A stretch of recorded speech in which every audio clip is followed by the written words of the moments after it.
যে জুলুম নির্যাতন এই দেশের সকল জনগণের উপর করেছে, যে রোলার মিটিং চলিয়েছিল তার সুশিক্ষার জন্য বাইরে নেওয়ার কত চেষ্টা প্রয়োগ করেছিল, তাকে নিতে পারে নাই। ওনাকে এই দেশ থেকে বিতাড়িত করার জন্য কতবার চেষ্টা করেছিল যে উনি এই দেশ থেকে বিতাড়িত হয়ে চলে যায়। তিনি একটি কথা বলেছেন, আমার বাইরে কিছু নেই, এই দেশে আমার সব, এই দেশের জনগণে আমার সব। আর সেই নেত্রী এই মিডিয়ারে অসুস্থতায় আছে। আমি আসার সময় 2 রাকাত স্বাস্থ্য সুন্নাত নামাজ আদায় করে এসেছি আমার নেত্রীর জন্য। আমি বলছি, আল্লাহ আপনি আমার নেত্রীকে এই সংকটময় অবস্থায় এই দেশের মানুষের উপকারের সাথে আমার সুন্দর সুশিক্ষণ গণতন্ত্র ফিরিয়ে আসুক আমাদের মাঝে। এই আশা রেখে আমি আমার নেত্রী ইমির কেয়ার হাসপাতালের সামনে গিয়ে একটু দাঁড়িয়ে আমার মনের আত্মাকে একটু শান্তি দিব যে আল্লাহ আপনি আমাদের আমাদের নেত্রীকে আমাদের মাঝে ফিরিয়ে দিন।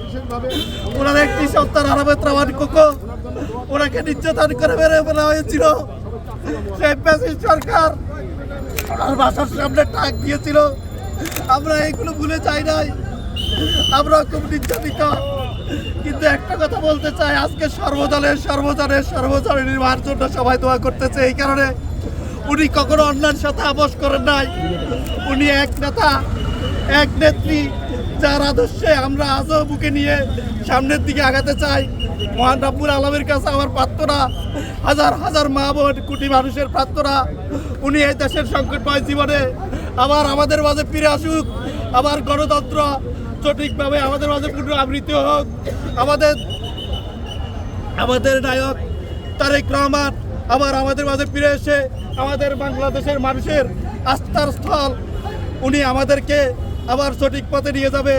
চিরকুট ভাঙ্গা সেখানে ছিল, কত নির্যাতন, ঠিকমতো খাইতে পারে নাই এবং ঠিকমতো কাপড় চোপড় পান নাই।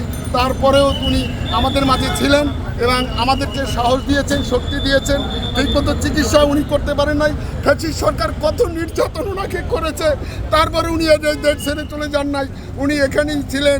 আজকে এই রাজনীতির ক্রান্তি মুহূর্তে, এই সমস্যার মুহূর্তে উনি আমাদের পাশে নেই এবং উনি অত্যন্ত অসুস্থ। আল্লাহর কাছে দোয়া করি এবং এই বাংলাদেশের মানুষের কাছে জোর অনুরোধ করব, নামাজ পড়ে ওনার জন্য যেন সবাই দোয়া করেন, উনি যেন সুস্থ হয়ে যান। আপনি কি দেখা করেছিলেন ওনার সাথে?